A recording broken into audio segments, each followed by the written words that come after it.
आज़मीन हज। अब बहुत ध्यान से आप देखें सऊदी अरब की सिक्योरिटी सिस्टम, यहाँ का सिक्योरिटी सिस्टम। हम लोगों को लगता है कि जो हम लोग यूट्यूब पे लाइव मक्का देखते हैं सिर्फ उतने ही कैमरे हैं। दोस्तों, 1-2-100 नहीं, हजारों की तादाद में कैमरे हैं और ऐसे ना जाने कितने सैकड़ों कंट्रोल रूम बने हुए हैं, जिसमें बड़ी बड़ी हम लोगों के घरों में जितनी बड़ी दीवारें होती हैं उससे भी बड़े बड़े टेलीविज़न वहाँ पर लगे हैं, एलईडी लगी हुई है और हर पल हर कैमरे के ऊपर 4-4 घंटे की ड्यूटी के हिसाब से सिक्योरिटी स्टाफ लगा होता है और एक एक कैमरे के अंदर ऐसी ऐसी टेक्नोलॉजी है कि आपके नाक के बाल तक वो गिन सकते हैं, इतना ज़बरदस्त इंतजाम होता है। तो अगर आपका अपना कोई बैग, आपका अपना कोई सामान गिर रहा है तो इनको भी पता है कि वो आपका अपना है और आप अगर उसको उठाएंगे तो ये आपके पास कभी नहीं पहुंचेंगे। ये इसलिए लगा हुआ है कि ऐसे लोग जो दूसरों का सामान उठा लेते हैं, अगर गिरा सामान और उन्होंने सोचा इतनी भीड़ में तवाफ करते समय पैर में कोई चीज़ टकराई, आपको लगा इतनी भीड़ में हम चुप्पे से उठा लें, कैसे पता चलेगा?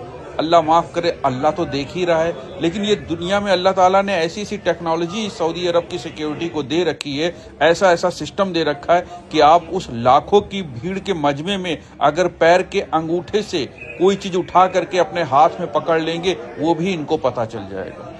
और दूसरी बात आपको बताएं, आप मताफ में या मस्जिद अल हरम में बाहर जितने भी वर्दीधारी पुलिस वाले देखेंगे, आप उनको तो पहचान लेंगे ये आर्मी वाले हैं या पुलिस वाले हैं, लेकिन उससे भी कहीं ज़्यादा आम ड्रेस में, सऊदी की आम ड्रेस में, आम लिबास में पहने ना जाने कितना सिक्योरिटी सिस्टम, उनकी एलआईयू, उनकी एसटीएफ, उनकी फोर्स वहाँ पर एक्टिव रहते हैं, जो आपके हर पल का मूवमेंट पे नज़र रखते हैं।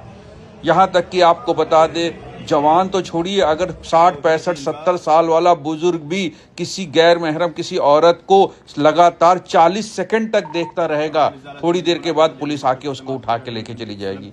ध्यान से समझिएगा, 70 साल के बुजुर्ग को भी नहीं छोड़ा जाएगा। अगर उसने 40 सेकंड तक लगातार किसी औरत के ऊपर नजर गड़ा दी तो उसको भी पुलिस उठा ले जाएगी। जवान का क्या करेगी ये तो आप ही समझ लीजिए। और सारी दुनिया में पुलिस वालों के द्वारा जो 3rd डिग्री दिया जाता है, जो हाथ पैर की तुड़ाई होती है, उसमें सऊदी अरब टॉप 3 में आता है। ये जो हड्डी पसली तोड़ते हैं यहाँ के फोर्स, वो टॉप 3 में आता है।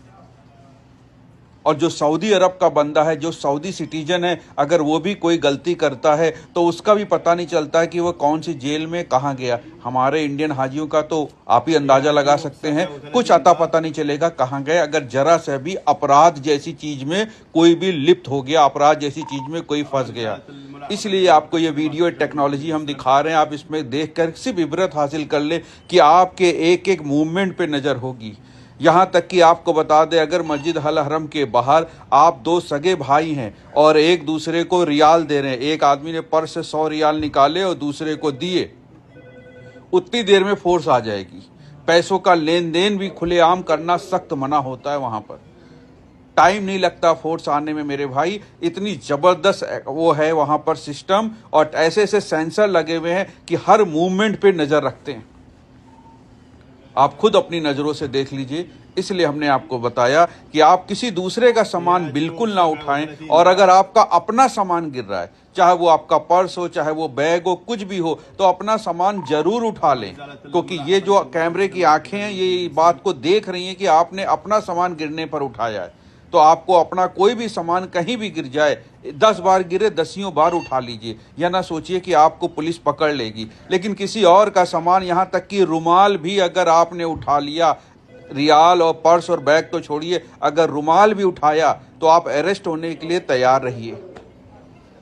पिछले साल एक हाजी साहब ने गलती करी थी, 3 साल की सजा हो चुकी है उनको। उन्होंने मताफ में किसी साहब का बैग उठा लिया था और उठा के लेके बाहर चले आए थे।